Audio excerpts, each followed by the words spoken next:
Here we are, and welcome to a very special episode of the Friday Night Movie Podcast.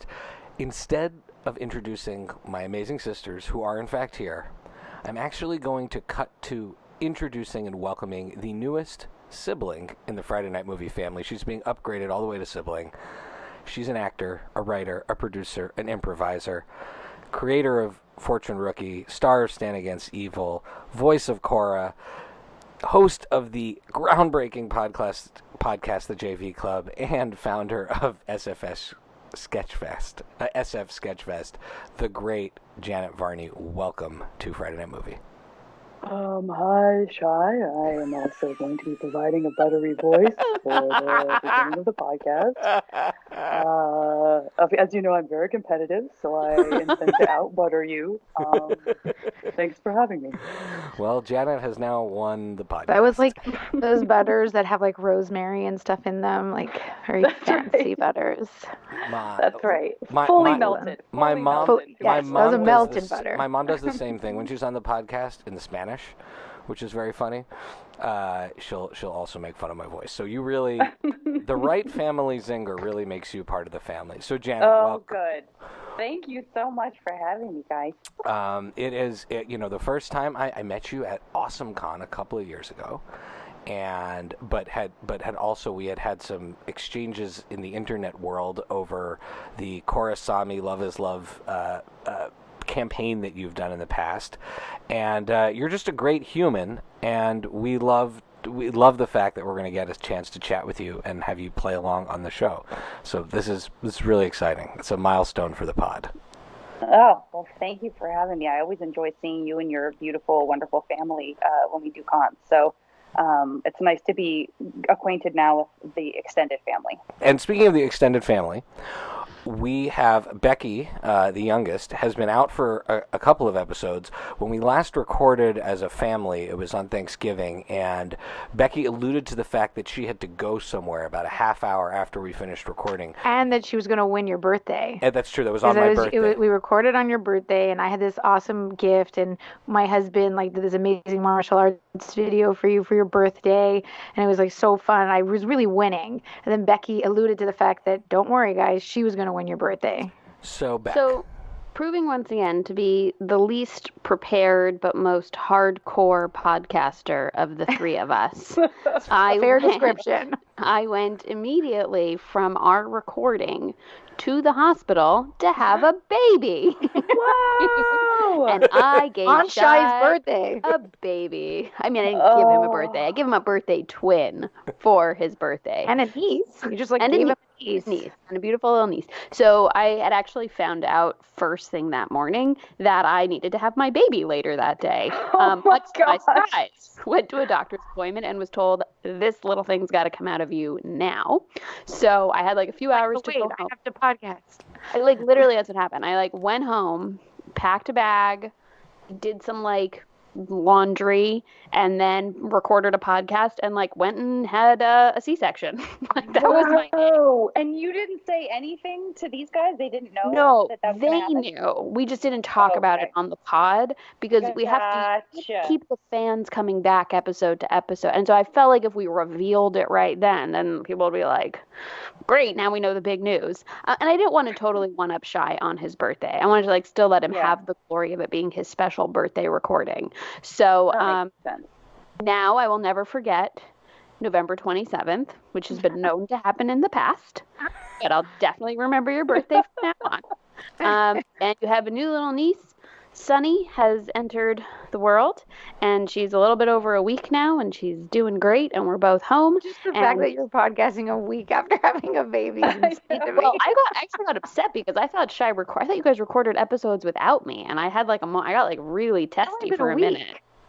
Yeah, but still, Yeah, so Janet, you are also very lucky. The first time Becky had a baby during the recording of the podcast, which is a couple of years ago, Becky came. We actually recorded a few days after she delivered the baby, and she was extraordinarily dosed on painkillers and decided to give a 35-minute review of the movie Valerian.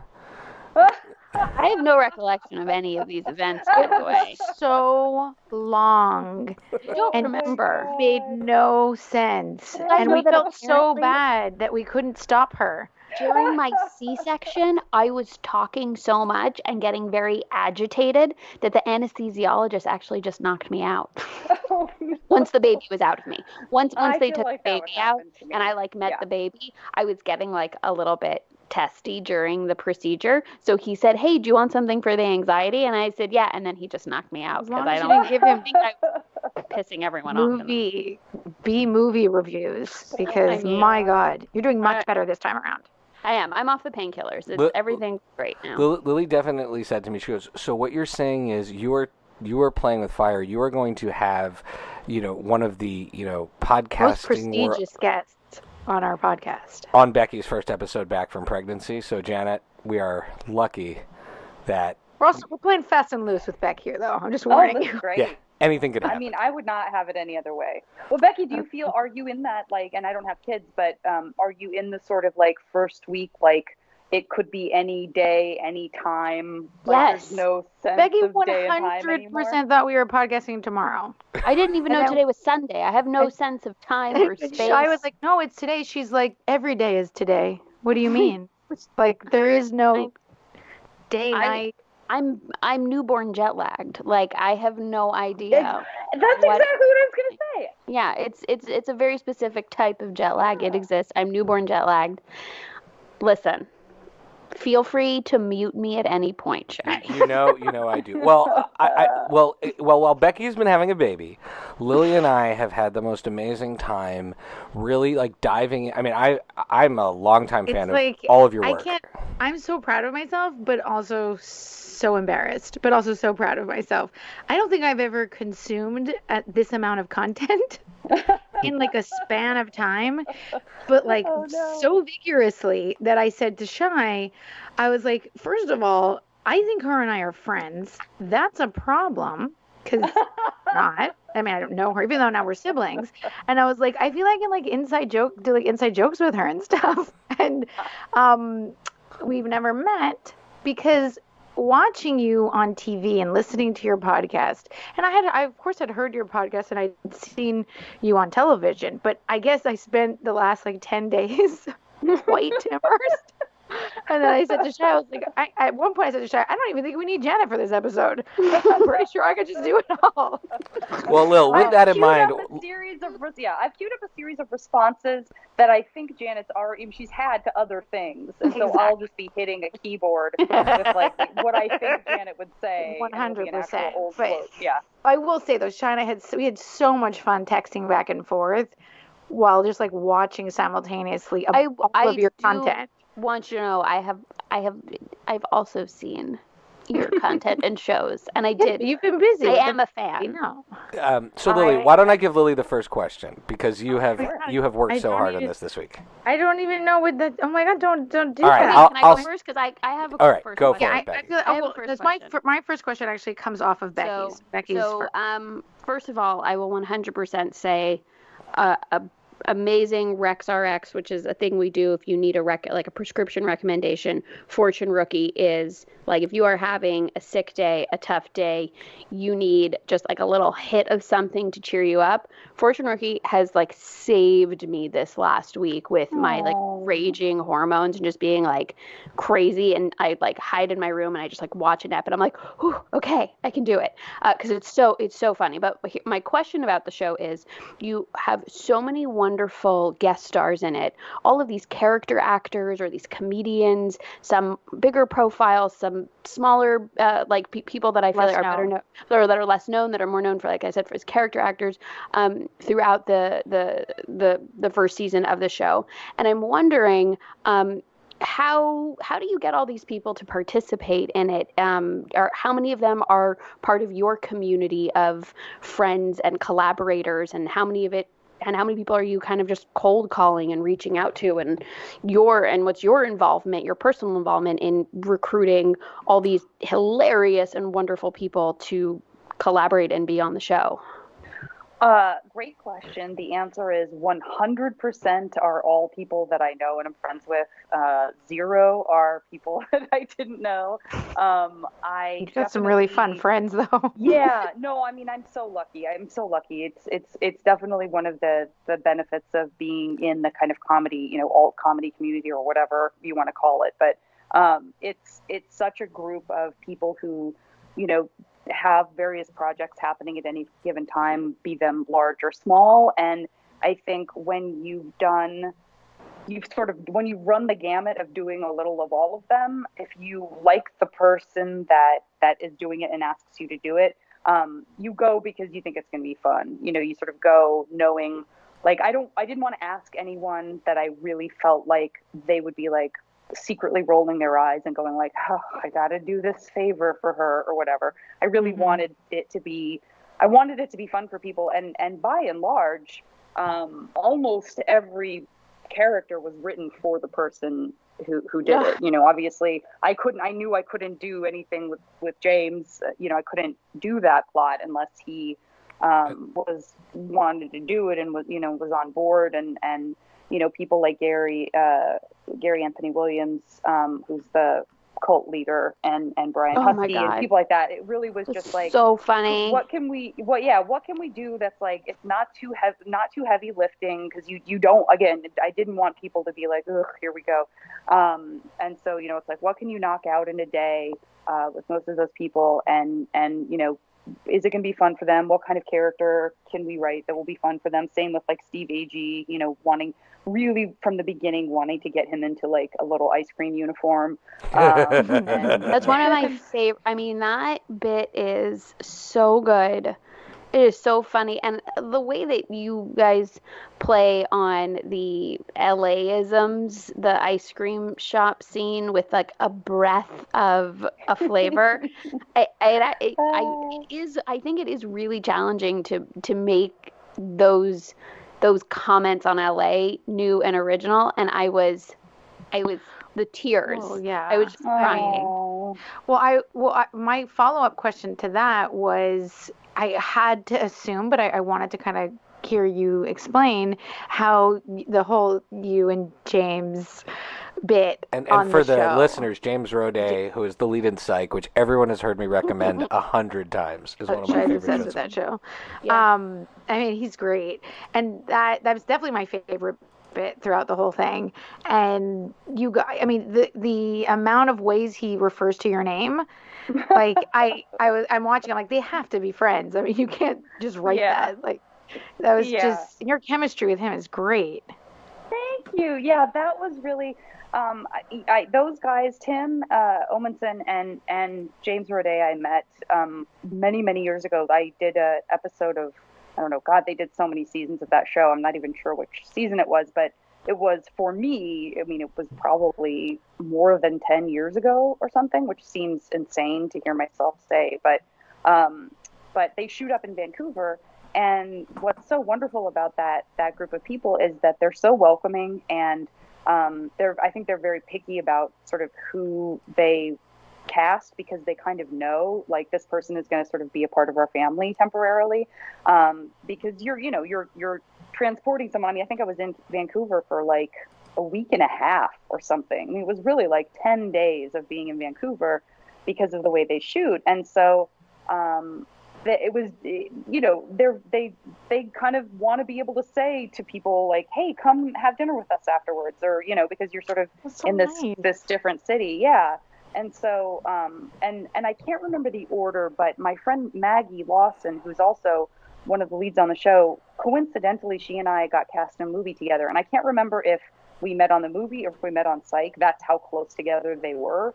But so she and I had become close, and then just hanging out with the gang, specifically with like the people who didn't have families, like Tim. And the other wonderful woman whose name I am not remembering right now, who plays the chief. Like, they both would fly home to be with their families, which I thought was so amazing. But like Dule and Maggie and James, especially, like, and some of the writers would just like get together and play board games and stuff. Like they never got sick of each other, which I thought was so charming and wonderful. But sounds like yeah, I mean, it's just sounds right to say. That's it really pretty is. much sound like It Hollywood really TV shows. It sound really, really was. Like that was a hard one to leave. It was a hard one to leave because they were so welcoming and stuff. So we just stayed friends, and like many friendships in Los Angeles that I think people on the outside feel some contempt for, because they think that like, oh well, if you're close, you'll see each other all the time. But this is such a weird business, and there's so many people traveling, and you have to drop everything, you know, in an instant, because suddenly the next 10 weeks of your life become about something completely different. And so there's a lot of like flakiness in LA that I think from the outside looks like it's superficial or that people don't matter to you. But in reality, it's just that everyone has to be that flexible, and no one can take it personally, because that's sort of how it is. So it's like, I can say like, yeah, Gene's a friend of mine. And someone would say like, when did you last see him? I'd be like, 2 years ago. I don't know, you know, but like, it's the kind of town where if you bond with someone, then, you know, that bond has to sort of sustain itself while everybody's off doing a million different things. And so I called him and said, you know, this, I'm writing this thing and I want to write you into it. Do you think you're going to have time? Like, what's your schedule like? And he was like, let's make it happen. He'd already started shooting the new show that he's on, that I wanted to call Better Things, but that's absolutely not what it is, because that's Pamela Adlon's show. But he was like, we'll figure it out. Let's, yes. A million little things. A million little things. That's understandable that I would call it that. It has things in his it. character on Fortune Rookie will appreciate you not remembering. So it really works with your guys' characters. So another besmirching of my name, yeah. So as a podcast host, your podcast, the JV Club, which I think is one of the trailblazing podcasts. I think in terms of you're up to what, 400 episodes or close to 400 episodes? Yeah, I think it's the 350s, something like that. Which the premise of it for our listeners, although again I've talked about it many times, is you bring on during the calendar, the regular school year, I guess, mostly amazing women. And who happen to be artists creating things, and some famous, some lesser famous, but you focus in on the teenage years and the awkwardness of the teenage years, and in terms of an interview show where there's two famous people sitting together, what again I find so trailblazing about it is not just you sitting with a famous buddy and talking to them about how awesome they are. You have this amazing disarming way of welcoming someone into your house, and it feels like we are getting a seat at the table with you and a good friend, and that is and you tackle so many difficult and fascinating issues in people's history. We listened to a whole bunch of interviews in preparation for today, so we're podcasters. We have you here cornered. What is your approach to interviews for the JV Club? How do you get people to feel so comfortable on something they know is going to be pushed out on the air? Well, that's a great question, and I think what is kind of maybe a sort of lame answer, but is that I only I never thought about it. It was one of those things where sometimes, and I know you guys all are extremely bright and you have your own issues with anxiety, so you probably know as well as anyone that sometimes if you overthink things, you'll just stop yourself and you'll paralyze yourself and you won't ever do it. And so I just know how I work generally. That. Just describe myself. I mean, it's like an MO. It's my childhood. I get it. I fully get it. And so I think for me, I could very easily, even back then, when there were many, many fewer podcasts and it was largely male dominated, I still had a feeling of like, if I really grind myself down into a fine powder, going like, okay, I'm gonna do it like this, and then I'll do this, and then let's see, I should probably take this way. And so for me, it was like most of the stuff that I feel like I've been happy with or have been proud of or something like that, that's come from my own brain, not collaborating with other people. It has been a thing that has felt fairly effortless. And that doesn't mean that once it's happening, it's not hard. But I don't remember like really chewing over a bunch of different things that the podcast could be about.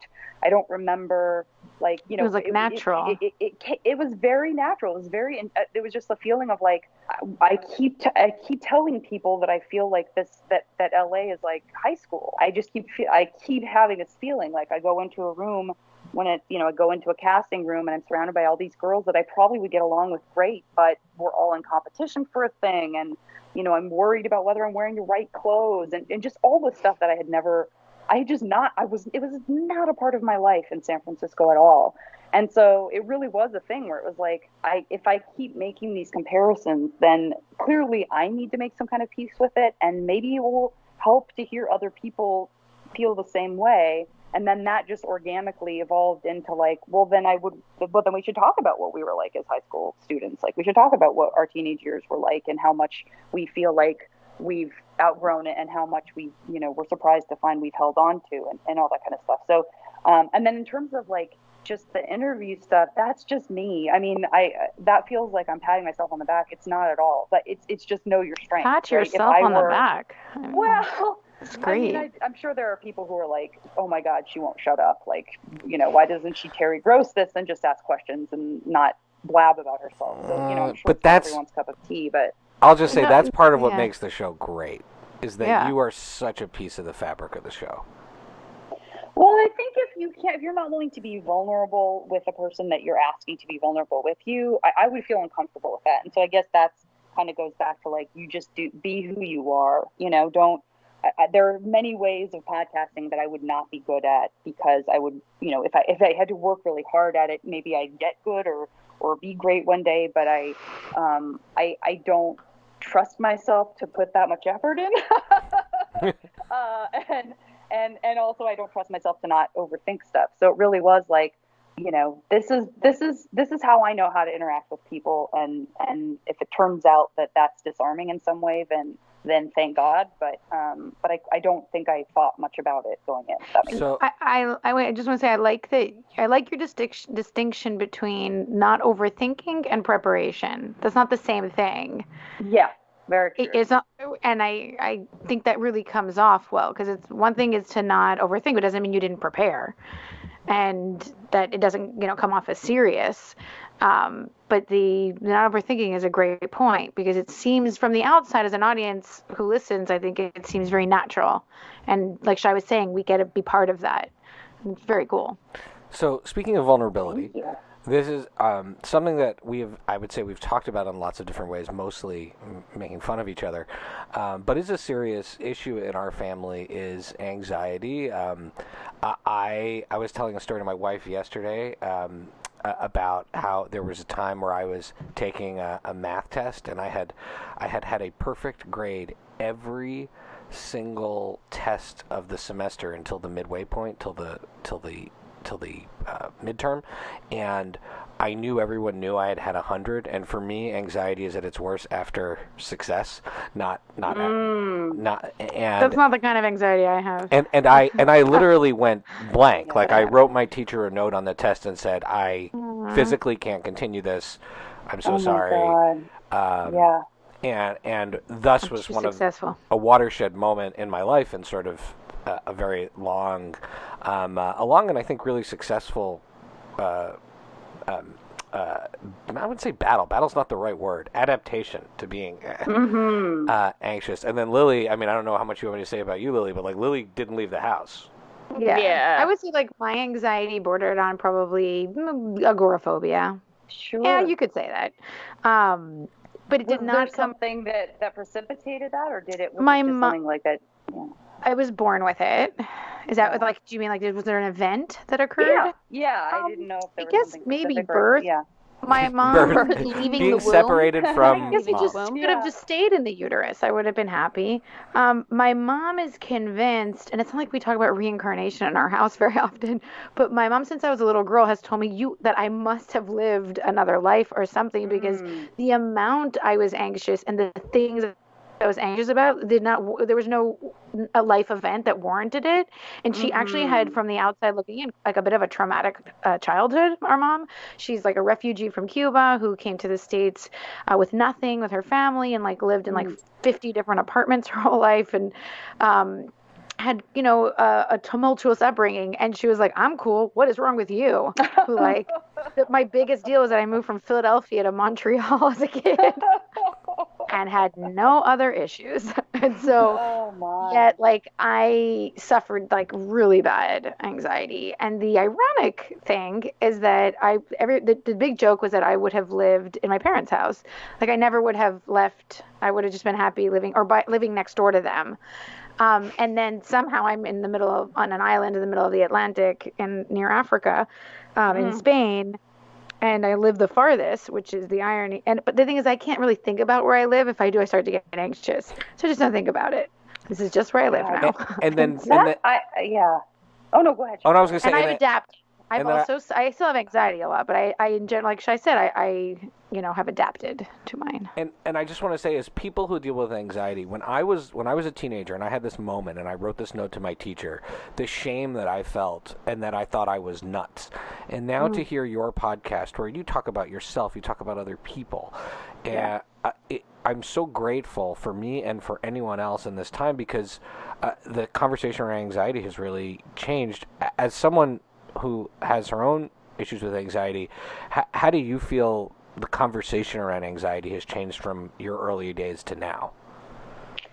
Yeah, I mean, that's one of the things that has been so amazing about the podcast is as time has gone by and I've had people that I did know, or thought I knew, or acquaintances, all the way to people that I've never met that now, I'm publicists pitch me people, and the amount of people who tell me that they've experienced or are experiencing anxiety from one time in their lives, or they've always kind of had it, or they just started experiencing stuff like that. It's amazing. I mean, I don't know what the sort of percentage of the people I've interviewed, but I feel like it's a real good percentage of people who've experienced some kind of anxiety or depression that they are willing to have a conversation about on some level on the podcast. And some come as total surprises to me, and even people that I think I know. If they've sort of adapted, like you guys were saying, to it, then maybe it isn't a part of regular conversation. But when you start digging deeper into someone's past, and we all know that for some people that adolescence can be an interesting trigger for anxiety that you didn't know you had before, and early 20s and stuff like that. That it definitely feels to me now, to your point, Shai, that people just feel okay. And now I'm talking about a pretty specific bubble, I suppose, and that, we're still talking to kind of creative people who maybe have made more peace with being open about their fragility as being a part of, their creativity and stuff. I don't know that if I interviewed, a 50-year-old man in like Ohio who works in a factory, if he's going to be, ready, or like someone with a profession where like they couldn't possibly have anxiety, because I also find that interesting, people who can't quote unquote admit it. Do you ever have a moment where Lily and I have this expression, it takes one to know one, where an anxious person is the only one who can help us work through certain things? Do you have those moments where you're trying to explain it to someone who does not understand it? God, well, first of all, I think I really feel like there are so many takes one to know ones around me that I'm trying to think if I would accidentally need someone and find out that they couldn't relate. Shai and I are married to people who can't relate. All three of us are married to people who don't understand what anxiety is. And the number of times my husband has just said to me, well, can't you just choose to not be anxious, like just realize that you're not worrying about anything and move on. I'm like, yes, yeah, because anxiety is totally rational, and if I just explain it to myself, I'll be able to move on. No, So why didn't I how think it of works. that? I should have just moved on. For That's crazy. sure, for sure. I've definitely been in a relationship or two where, you know, that's a really, and I'm sure you guys talk about this amongst yourselves, but it's a really interesting balance to find or to be or to find out that you maybe need in a relationship, because I've been in relationships with people who were more anxious than me, people who had zero anxiety, and I happen to have, and there's a reason that those relationships ended, and there's a reason that I didn't have a lot of faith in longevity in relationships, and I think that has a lot to do with it. And then I found someone who is very even keel, and I think on some level could have been someone who wouldn't really understand the level of anxiety that will kind of crop up for me about things that maybe it doesn't seem like it should, or what have you. But I'm very fortunate in that grew up. His younger brother is autistic, and so with Fragile X, which is a very specific kind of autism, which is, you know, he's sort of not ever evolved beyond maybe a second grade, you know, level, but is this wonderful, very, very, very Lenny of Mice and Men. Like, it's kind of silly how much you're like, it feels like he's a literary character, and I mean that in the most positive way, like he's a gentle giant. But he has, you know, as at that, you know, having that level of autism, Brandon was just around a very, very hypersensitive, very anxious kid, and so he and his family are pretty mellow, but they've seen it all. I think that even when I was going to meet Brandon's family, I was like, oh my God, I'm going to be so nervous. Like, it's your whole family. And I feel like I've met the person that I know. Like I know, and just deep down, that this is going to be my family. And that's scary, because what if I freak out? What if, I was like, I mean, I really said the words, like, what if I have a panic attack in the restaurant? Because sometimes I get hyperstimulated by noise, and I have to like get up and go to the bathroom and like splash water on my face. And he was like, go ahead and try to freak us out. Like, go ahead and try to get us to bat an eyelash, but no one will. And there was something it was such a relief, you know, and I think that's why, you know, if you find a partner, even one who doesn't understand necessarily on an empathetic level, but if they can just say, I accept this about you, you know, I've always said, you know, to my sibs and to myself, and my cousins who have anxiety, and talking about with like their partners and how they deal with it with their relationship, because it's when I think when you've accepted it and you can adapt yourself to it and you're kind of good on your own, then you got to mix it up with an entire other human being that you're sharing your life with. Things get complicated, and I feel like if you're barking up the wrong tree if you expect somebody who doesn't know how experience it for themselves to understand you, because it takes one to know one, I think, fully. However, as long as they can accept you, support you, get whatever it is you need, that don't judge you, then you're good. Because the true understanding, it's tough to get that like all the way that far if you've never really like panicked yourself, I think. But the support is like, that's all you need, which is amazing. It's great. So among the things that cause me anxiety, by the way, thank you, Janet, so much for sharing all of that. I think it's so valuable for us and for the people listening. Absolutely. There are also kind of funny things that have made me anxious over the years. There is a term that I like to use, or we all like to use, called pop culture anxiety, and one of the running bits we've had for the last couple of years has been my concern over what's going to happen with this last Star Wars movie. But I won't bring that up. I won't bring that up because people are extraordinarily tired of me hearing it, talking about it.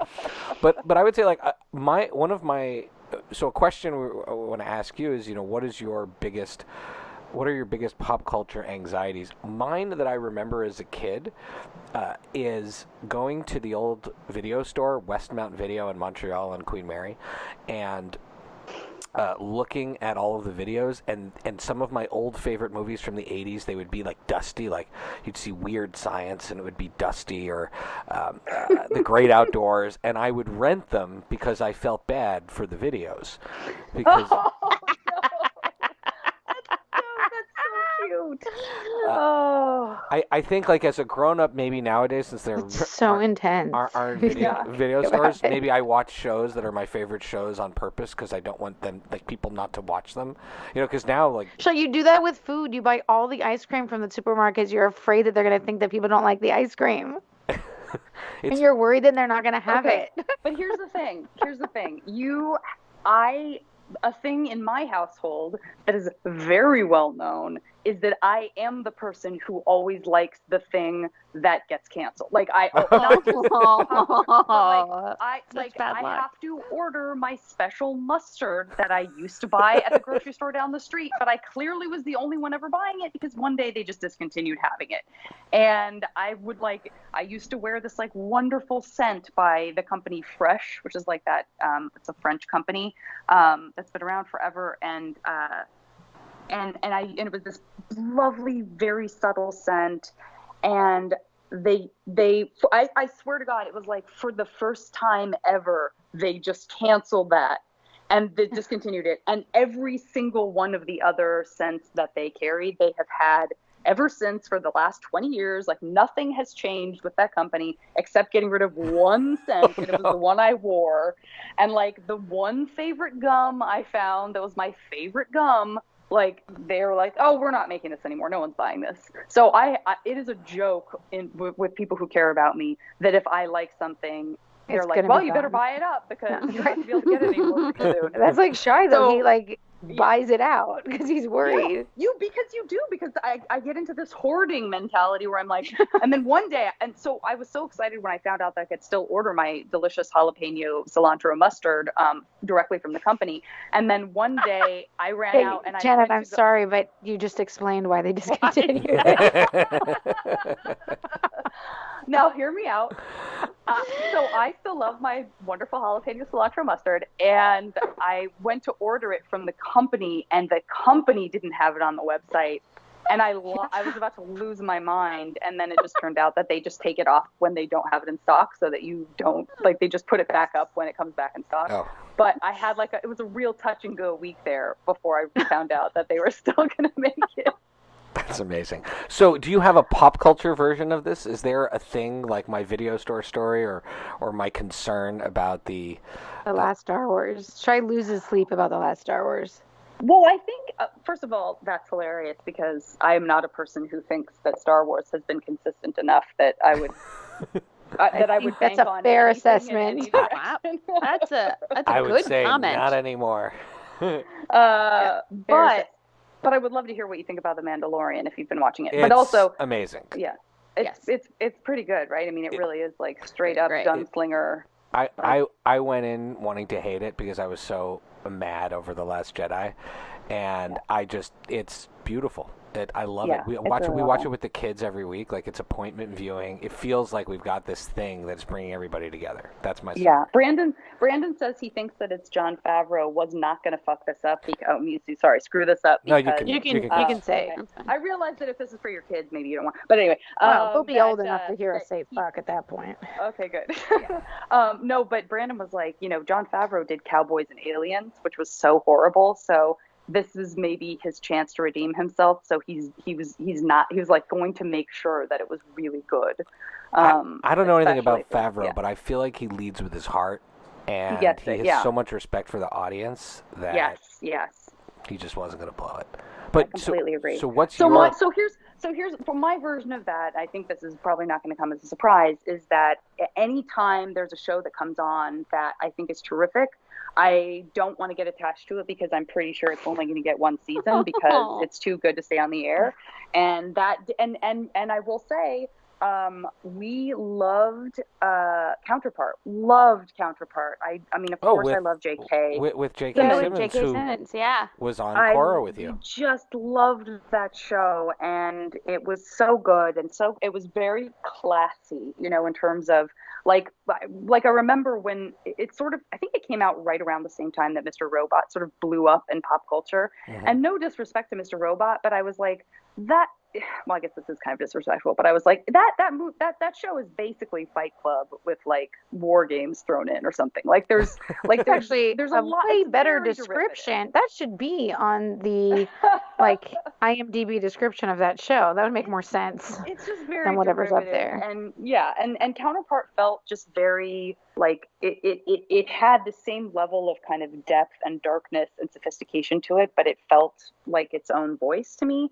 And it only got 2 seasons, and I was just so bummed. I mean, I was excited that it even got 2, but that was the situation where I was like, oh, come on, really? And so that sort of re-instigated my anxiety about any new show. I'm like, well, don't get attached. Right, there are people that don't start shows unless they know in advance there's 3 or 4 seasons. That's like true. They just won't even. They won't bother. Oh, so that's anxiety. That's an opportunity though to take a quick diversion to just say, when I see great shows get canceled. When I see some of the shows that deal with supernatural or zombies or anything that are appearing all over the place, and while on one hand I am so grateful we got 3 seasons of Stan, which I think is a modern day horror comedy masterpiece that you were so fantastic in. It always kind of infuriates me that I'm like, what? Why is this not just going on forever? Because that show was fantastic, and you, I mean, Evie Barrett to me is one of the most original and interesting horror comedy genre characters I've ever seen. Well, thank you. On behalf of Dana too, I should say thank you. Oh, and we've had Candace Martellero has been on the show. That's great. Candace is terrific. Who said amazing things about you. Well, she's wonderful. She was so fun to have on. So I don't really know how to ask you about Stan, because I feel like I'm asking about this, this thing that ended that everybody seemed to have loved, other than to just say, if you could just briefly reflect on that experience. Sure. Yeah. I mean, I will say that this. I do feel like, you don't want to learn the lesson that you should expect to be disappointed by things. And I think that's a tough thing about LA and show business is that there's so many disappointments that you start to kind of precondition yourself. And then I think if you do that too often, and this is true for any part of life, if you prepare for that too often, then you just sort of shut yourself off and you don't let yourself be excited or feel happy or, because it hurts when you care about something. But I do think that just by virtue of exposure therapy, which again is sort of true of getting older and things like anxiety as well, I'm so ready for things not to work out on some level that I wasn't the least bit surprised when we didn't get a 4th season, and I was pleasantly surprised when we got a 2nd and a 3rd season. And while I don't want that to stop me from getting really excited or really hopeful or really grateful and cherishing, the things that are great. I felt like I rolled with the punches on that one. Like I definitely, and it was sort of nice to find out. We actually found out well in advance of when they publicly announced that there wouldn't be one, which was nice because I think it gives you the chance to sort of privately get over like, oh, I don't get to do this thing anymore. So that by the time other people are saying, hey, I'm so sorry about the cancellation, you've already processed it on some level. So you can say like, oh, thank you, that's great, without feeling like you're getting punched in the stomach every time someone reminds you, There's some distance there. Yeah, it's really nice. It's kind of like you sort of think of that as like a breakup. I wish people it would be nice if everyone had like 6 months to get over a breakup before anyone knew it was over, so that when people said like, oh God, I'm so sorry about you too, that you could just be like, oh, it's okay. Whatever. It's ugly anyways. Yeah. But it was so much fun to do. It was really hard work. It's the hardest I've ever worked. at this particular career in however you want to define that, just because it was so physically taxing, being in Georgia in the dead of summer and Right. being a desert kid who doesn't know how to breathe humid weather. So that was tremendously challenging, but it was also so rewarding for that reason. And I got to do beyond, except for Korra, I don't get to do necessarily a ton of sort of actual dramatic acting. And so I always laugh with Dana that, some of the best, most kind of honest acting that I've done have been scenes with Johnny C in Stan, as preposterous and crazy and ridiculous as that show was. We really were grounded in the moments that we were supposed to be emotionally grounded. And so I had a moment, second season finale, where Stan and Evie realized that they may not know each other if he goes and does this thing that he feels he needs to do. And when that was the last thing I shot. I think it was probably the end of the season of shooting, because sometimes you shoot out of order, so that's not always the case. But I just remember working that night, and there was sort of a light rain falling, but it was that nice, like, misty kind of Berkeley rain where it's just like, it's wet, but I'm not getting pummeled. And we would do the scene, and every time we would do the scene together, when you do a number of different takes, there is a risk of it stopping to oh, this is going to stop meaning something to me. It's going to be sort of pat in some way. And that just never happened. It was just like this raw, emotional, great exercise every time we did it. And I remember driving home, like in the middle of the night, back to my little condo in Atlanta that they put you up in, thinking like, oh, I'm an actor. Like I allowed myself to know that and to accept that and to be proud of it. And I feel like I've spent a lot of time doing what I do, either apologizing for that or like being unwilling to say that what I'm doing is acting, because so much of it is comedy and so much of it is easy. And so it's kind of funny that, it took this one night of shooting on that show for me to kind of like allow myself to let that feeling in. Well, I mean, it shows. I think, however much that's a comedy, the reason why that show, I think, had such a passionate fan base was because the characters in this, and aside from Dana's, brilliant creation, you and John C. McGinley and Deborah Baker Jr., like, and et cetera, et cetera, et cetera, on the cast, like, brought those people to life in a way that we all, like, loved them. And again, Evie was the emotional center of the whole show. So without a doubt, I would just concur with everything you just said from the viewer's perspective. Very conscious of your time, so I would love to play, before you go, our signature game with you. Please. Okay, please. So we play a bunch of games on the show, but one of them we invented, quote unquote invented, but we did. This is our bit, is called Buy, Rent, and Meh, and it is the universal rating system of things for our podcast. So I love it. If you like it, you buy it. If you're like, you rent it. And meh can have many different meanings. It's really in the way you deliver that meh. So as an improviser, you might think about how you deliver your meh. And we'll put three things in front of you. Well, there's different ways we use it, but we'll do this in the classic way. We talked about anxiety. You're going to talk about three famously anxious animated characters, and we picked animated because, while I don't know if Korra is I would define her as anxious, although she has some great anxious moments, is I think one of the great animated characters of all time. So we'll play in the animated world here. We're going to buy, rent, or meh three anxious characters in animated history, and we all get to play. That's part of the fun here. And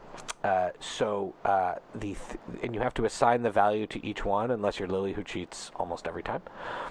Yep. Shaggy, That's how I roll. Piglet, and Charlie Brown. Buy, rent, or meh each one of those. And my sisters are welcome to go first too.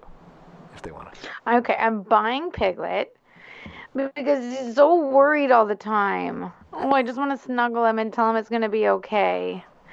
And I'm going to rent Shaggy because I feel like if he did less drugs, he wouldn't be so anxious. Don't you agree? And I feel like I could like work it out with him. And then I'm gonna meh Charlie Brown because he's so annoying. So.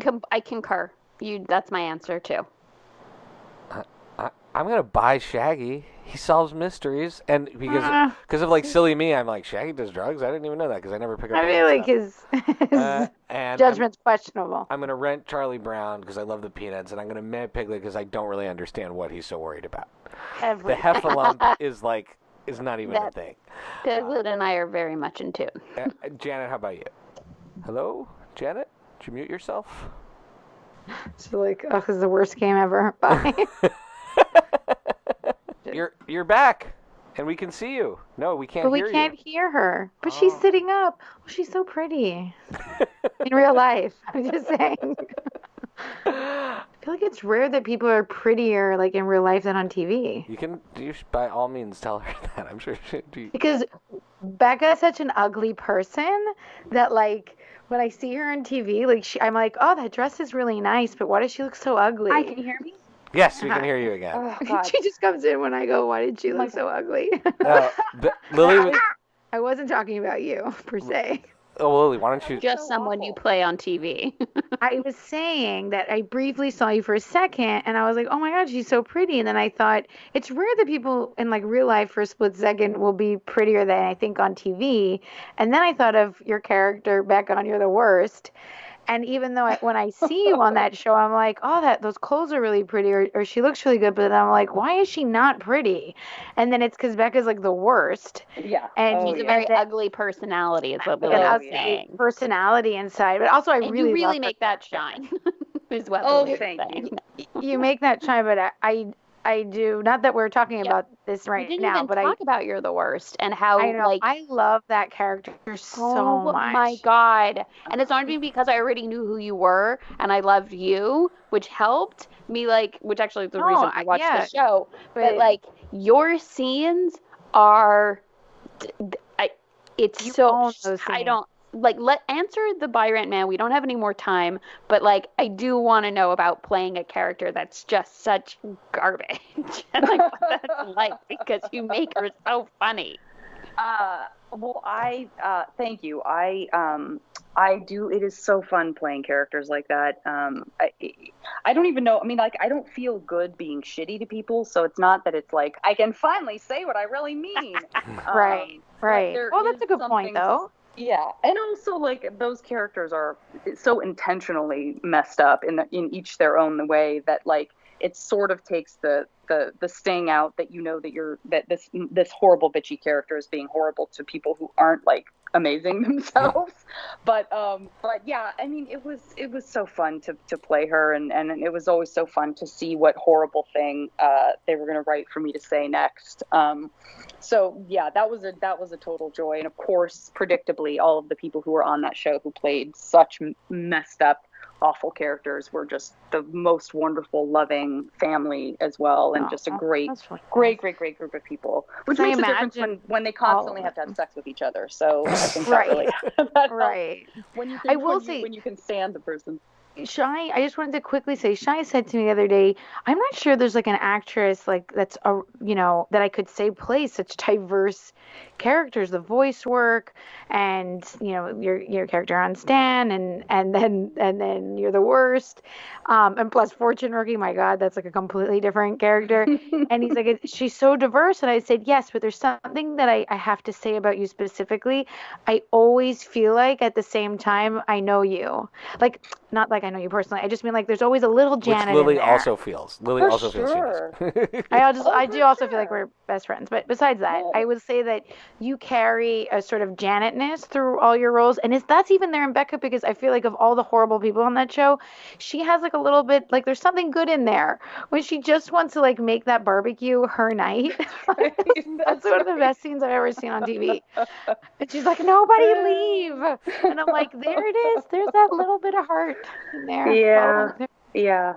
We need to get your answer to the buy rent meh though before we wrap. Okay, well this is gonna be a real upset for the pattern that sort go of with started your heart. to emerge, which is I'm gonna go ahead and buy Charlie Brown. I love Charlie Brown. I love the whole Peanuts gang. I really feel like Charlie Brown has so much to offer the world, and it's just that it's that thing where you get trapped in the cycle of you act the way people expect you to act because people expect you to act that way, so you act that way. I think he's trapped, and I'm going to let him out, and I'm going to let him be his own fun, whimsical character who gets to actually kick the football. I'm going to rent Piglet. I almost would buy Piglet, but those characters kind of make me cry because they're so adorable, and the whole A.A. Milne of it all. Like the whole, like I remember seeing a card that just had Piglet touching Pooh and Pooh saying, "What is it, Piglet?" And Piglet says, "I just wanted to be sure of you." Oh, jeez. And I started crying. I was like in a card store, and I was like, "Oh my god!" So I think maybe I can only rent Piglet because Piglet makes me emotional. And then I'm going to miss Shaggy because while I appreciate the Shagster, I feel like I would get impatient and frustrated with him. Okay. That is so awesome. Okay. Can you just ask Janet about her Rex RX for when she's anxious, please? I can't leave. Yeah, I can't hang up this podcast without asking. So just ask. No, you go ahead. Oh, just okay. So Rex RX, it's when you prescribe something. When you're anxious, is there a show, a movie, or something that helps you get through it? The same way Fortune Rookie has helped Becky get through this last particular week. And I would say Schitt's Creek. Shy, you Rex RX, you're the worst to me. Yeah, it was perfect for a very anxious week that I had. I watched Besides the fact that Janet's on it. I watched Schitt's Creek when I was in the hospital on lots of painkillers, unable to move, and I was like, okay, I have like hours to spend. And then Fortune Rookie was really important this last week at home when I'm like off the painkillers. I'm filled with all sorts of postpartum rage and hormones, and I need like something to just bring me back to like a happy place in a quick hit. And like, so it served a very important purpose. I think, let's see, when I'm anxious, sometimes I need I actually need some sort of catharsis. So I think I tend to lean towards things that have maybe are not as they're not necessarily just uplifting, but in the end they are. I would say like I could definitely always watch Sense and Sensibility. I am so hyper aware of like how perfect it is of a movie in terms of the performances, and like of course Emma Thompson wrote the screenplay, so I'm very aware of that in a meta sense the whole time, and I just love her, and that, and then I also it feels weirder now because of the movie, which I never saw, which I actually would close my... Talk about pop culture anxiety. When a trailer for A Wrinkle in Time would come on in the movie theater, if I was at a movie, I would close my eyes and plug my ears and go, la, la, la, la, la, la, la, because I didn't ever want to see any of the characters brought to life under any circumstances. Oh, because that's a good one. They have to exist only in my head, because they don't even really have bodies. They don't look like anything. They're just like how you feel in your heart. And I always knew my whole life I never want to see a rendition of that book because no one will ever be able to do it. It's no one's fault. So now it's funny to say it because now that has happened. And it's in the zeitgeist in kind of a different way with a movie that didn't necessarily perform, in terms of what the critics said. But I can always read A Wrinkle in Time. It's been one of my all-time favorite books since I was a child, and it's just like it's a real RX for me. There's a character in it called Aunt Beast, and there's this whole sort of scene where the protagonist, who is this very anxious kind of grouchy character anyway, is like really in a bad place, and Aunt Beast just sort of scoops her up and makes her feel okay. And so that's a book that makes me aware of like the bigger picture stuff, and that it's not just about me and my anxiety, and that there's good with a capital G out there that's working to make everybody better, and so that's a big one for me. That's awesome. That's really great. Thank you for sharing that. My pleasure. Thank you so much. Thank you so much for being here. Before we head out, you're also on Voyage with the Stars. You're also creating, again, SF Sketchfest, which is happening in January. Is there anything in particular you want to plug or get people excited about? I mean, you guys did it all. You talked about the stuff that I love the most. So I don't know that we've left many stones unturned. I'm glad you brought up Voyage to the Stars, because that is much like Becky's review of Valerian that you don't remember actually ever saying. Doing improv into a podcast is so much fun, because it is really something that leaves your brain like the second after you're finished. And so we all listen. When the episodes come out, we're all really excited, because there's enough space between when we recorded it and when they come out that we have no idea what they're about. That's who awesome. said what. Awesome. There was a character in last week's episode that was just like a little, fleeting robot character, and I was laughing so hard at it, and I could not remember who did it, because its voice has been altered. And I texted Ryan Koppel, who created it. I was like, "Oh my God, who did that robot voice?" And he wrote back, "You're an idiot. It's you." And I was like, "Oh my God, I'm so gross. I made myself laugh, and I was like, ooh, I'm a fan of whoever did this." I love that show. It is. I describe that to podcast listeners. First of all, it's unlike any other. Again, trailblazing. Unlike any other podcast I've ever heard or I've ever listened to. It's Seinfeld in space. I hope that you take that as. I hope you take that as a compliment. I do. Okay. I do, and it is. I mean, it's bonkers, and it's. But it's really, really fun. The people on that show never cease to just make me laugh. Like, my face hurts after we record, because I've been laughing, and I'm trying not to laugh into the microphone. And I play a character who isn't supposed to laugh, so it's extra challenging. You play the computer, sorry, which is just the best name for a computer. It's got like sprinkles of Douglas Adams and sprinkle, the Hitchhiker's Guide to the Galaxy, and the voice cast, the folks who are on there, Colton Dunn, Felicia Day. I mean, wow, you guys are amazing together. Thank you. It's so much fun. It's so much fun. And where can people follow you? Oh boy, I forgot about social media. I have not been on in like a week. I am at Janet It's like Varney a year on in social media and time. I know. I'm really bad at staying consistent. It's okay. So Becky doesn't know how to use Twitter. I love being not on my computer or on my phone. I really Sure. love not being on it. So, so at Janet Varney on Twitter, and then the JV Club on Instagram. Very cool. And Becky, where can people follow you? At Paper BK Princess on Twitter. And I tweeted the other day. No.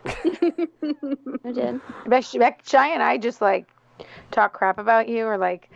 And then we have to send Becky the screenshots to tell her. And then I have to like text Becky to be like, Becky, get on Twitter and look at what we're saying about you. So my handle, and just so I don't embarrass myself in front of Janet, I'm just going to explain it real quick. When I was a child, Janet, I don't have a middle name, but Becky and Shai do. And so my parents just didn't give me one. And they both have middle names. And so I guess I felt left out. So I gave myself my own middle name. And maybe because of the Cuban influence from our mom, I decided that would be Chi-Chi.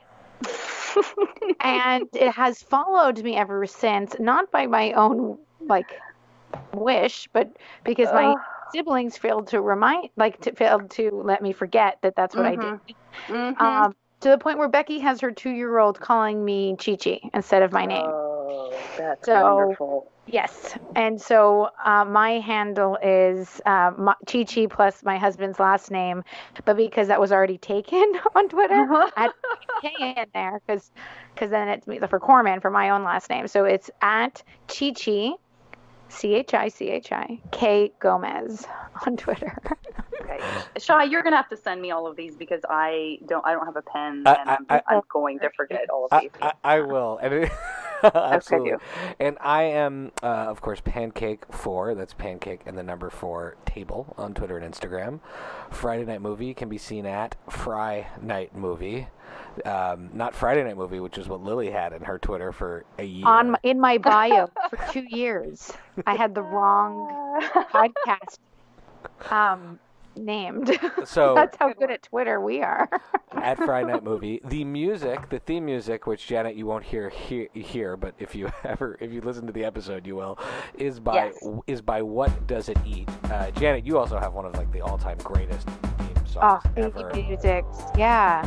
Oh my God, I love. Good. Yeah, I can't. That morphed into an actual friendship with Eric, who is Say Hi, is like one of my pinch me moments. That sounds absolutely amazing. And anyways, thank you so much to Janet Varney, a tremendous human in addition to actor, producer, writer, advisor, creator. Thank you so much for being here. And Lily and Becky, always great to do this with you every week. Love you. Bye. Love you. Bye.